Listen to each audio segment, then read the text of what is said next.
Puji Tuhan, salam sejahtera bagi kita semua. Shalom. Saudara-saudara, apa kabar hari ini? Semoga kita semua dalam keadaan tubuh yang sehat, kuat, dan diberkati Tuhan. Di awal ibadah ini, marilah kita dengarkan pujian yang berjudul "O Datanglah Immanuel".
Sebelum membaca firman Tuhan, mari kita berdoa.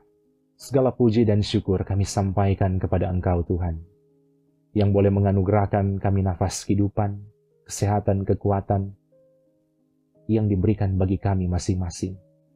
Dan inilah kami semua yang rindu untuk mengikuti pelayanan ibadah ini. Kami akan membaca dan merenungkan firman-Mu Tuhan. Dengan penuh kerendahan hati kami mohon Tuhan tuntun kami semua. Dengan hikmat-Mu, kami boleh memahami dan melakukan dengan baik. Dalam nama Yesus Kristus, kami siap membaca merenungkan firman-Mu. Amin. Mika pasal 5, ayat 9 sampai ayat 13. Maka akan terjadi pada waktu itu, demikianlah firman Tuhan, Aku akan melenyapkan kudamu dari tengah-tengahmu, dan akan membinasakan keretamu. Aku akan melenyapkan kota-kota negerimu, dan akan meruntuhkan segala kubumu. Aku akan melenyapkan alat-alat sihir dari tanganmu, dan tukang-tukang peramal tidak akan ada lagi padamu. Aku akan melenyapkan patung-patungmu dan tugu-tugu berhalamu dari tengah-tengahmu. Maka engkau tidak lagi akan sujud menyembah kepada buatan tanganmu. Aku akan menyentakkan tiang-tiang berhalamu dari tengah-tengahmu, dan akan memunahkan berhalamu. Tema renungan hari ini, dibersihkan dari dalam. Saudara-saudara yang dikasihi Tuhan, ada satu kalimat bijak yang berkata, dosa ibarat noda. Semakin cepat dihapuskan, semakin baik. Tapi semakin lama dibiarkan, akan semakin sulit dihilangkan. Dalam situasi umat Tuhan, di perikop ini, termasuk ayat-ayat renungan hari ini, kita dapat belajar bahwa umat Israel terkenal dengan bangsa yang tegar tengkuk dan suka melawan ketetapan firman Tuhan. Dalam konteks ini, kita dapat melihat bahwa bangsa tersebut menaruh kepercayaan mereka pada hal-hal lain seperti kuda dan kereta, sihir dan peramal, bahkan menyembah berhala-berhala. Ini gambaran ketidaktaatan, tapi juga sikap-sikap yang memancing murka Tuhan. Karena dalam hukum Taurat sudah secara jelas ditekankan bahwa Tuhan sangat membenci dosa, termasuk dosa penyembahan berhala. Itulah yang juga dapat kita pelajari dalam konteks 10 firman atau 10 hukum, khususnya nomor 1 dan 2, soal larangan penyembahan berhala atau menyembah Allah-Allah lain. Oleh karena itu, Tuhan hendak menyatakan kasih-Nya dengan memulihkan dan menyelamatkan umat-Nya.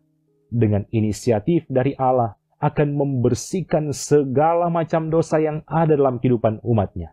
Itulah yang secara jelas disampaikan lewat frase yang disampaikan berulang-ulang, yaitu frase "aku akan". Itu di sepanjang ayat 9 sampai 14. Saudara-saudara, lewat renungan hari ini memberikan pesan-pesan firman bagi kita semua.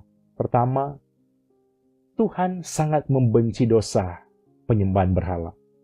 Itu adalah persinan rohani di hadapan Tuhan. Dalam konteks perjanjian lama, berhala seringkali berupa patung, dewa-dewa, dan sebagainya. Tapi dalam konteks kehidupan di zaman sekarang, berhala adalah segala sesuatu yang membuat posisi Tuhan tergantikan dalam hati kita dan hidup kita. Itulah berhala-berhala modern. Saat kita lebih mencintai pekerjaan kita daripada Tuhan, saat kita lebih mencintai diri kita, saat kita lebih mencintai kekasih kita, saat kita lebih mencintai uang, saat kita lebih mencintai kekayaan, itu juga termasuk penyembahan berhala. Dan yang kedua, memotivasi supaya kita jangan mau hidup tinggal dalam dosa. Firman Tuhan jelas berkata bahwa upah dosa ialah maut. Mintalah Tuhan hadir dalam hati dan membersihkan kehidupan kita dari noda-noda dosa. Karena hanya Tuhanlah yang dapat melepaskan kita dari kuasa dosa.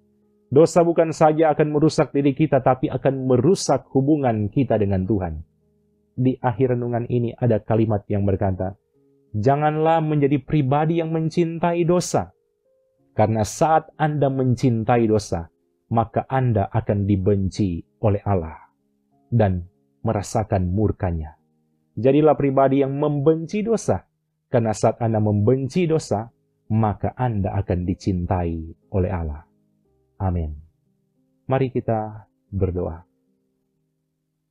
Bapa kami yang di surga, kami sungguh bersyukur kepadamu Tuhan, karena boleh diberikan kesempatan mengikuti pelayanan ibadah di saat ini. Terima kasih Tuhan atas firman-Mu. Biarlah firman ini semakin memperbarui kehidupan kami semua di hadapan Engkau. Kami memiliki iman percaya yang sungguh-sungguh kepadamu Tuhan, dan menjadikan Engkau sebagai satu-satunya Tuhan yang kami sembah dalam kehidupan kami. Tidak ada Allah-Allah lain yang kami sembah. Biarlah firman ini semakin memperbarui kehidupan kami semua. Diberkatilah semua anggota jemaat yang setia mengikuti pelayanan ibadah ini. Tuhan kiranya berkati mereka dalam pekerjaan mereka, dalam studi mereka, dalam aktivitas mereka bersama keluarga masing-masing. Tuhan yang akan berkati. Terpujilah nama-Mu. Di dalam nama Yesus Kristus kami akhiri doa ini dengan doa Bapa kami yang sudah Engkau ajarkan kepada kami semua. Bapa kami yang di surga, dikuduskanlah nama-Mu. Datanglah kerajaan-Mu. Jadilah kehendak-Mu di bumi seperti di surga. Berikanlah kami pada hari ini makanan kami yang secukupnya. Dan ampunilah kami akan kesalahan kami, seperti kami juga mengampuni orang yang bersalah kepada kami. Dan janganlah membawa kami ke dalam pencobaan, tetapi lepaskanlah kami daripada yang jahat. Karena Engkaulah yang mempunyai kerajaan, dan kuasa, dan kemuliaan, sampai selama-lamanya. Amin. Demikian pelayanan ibadah di saat ini. Semoga Tuhan yang akan terus memberkati kita semua. Bersama keluarga kita masing-masing. Selalu andalkan Tuhan. Tetap semangat. Tuhan Yesus memberkati kita semua. Shalom.